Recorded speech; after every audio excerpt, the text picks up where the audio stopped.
Hello, my name is Gary Mathern, co-chair of the session entitled, When Do We Consider Epilepsy Cured? This session addressed what we should consider in our workable definition of epilepsy cure. The program began with me discussing our current understanding of cure as defined by the International League Against Epilepsy. This means no seizures or seizure remission or terminal remission as no seizures with and without AED therapy, usually for a period of 1 or 2 to 5 years. Dr. Idiora Begagi's talk explored epidemiological studies. He showed that spontaneous remission can be expected in about 25% of epilepsy patients, but ranges from 0% for patients with Lennox-Gastaut syndrome to over 90% for patients with Rolandic epilepsy.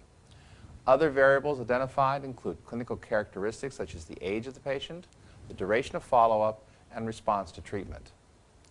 Dr. Tetsuka Osaku looked at the cure of epilepsy in patients who have surgery. Postoperatively, from 25 to 30% of patients can be expected to be seizure-free off medications. However, seizure status is not static, but it's a dynamic thing that changes over time. From a patient's perspective, epilepsy cure means no seizures and no drugs without comorbidities. Failure of epilepsy surgery includes incomplete resection, emergence of new networks in some disease states. Dr. Asla Pekananen explored basic science concepts of what constitutes a cure for epilepsy.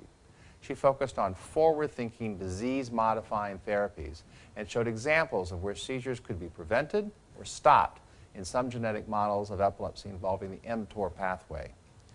These studies show great promise for the development of new treatment methods that will be based on the mechanisms of epileptogenesis and could be developed to be patient-specific. Dr. Mary Lou Smith addressed the impact of seizure freedom on comorbidities.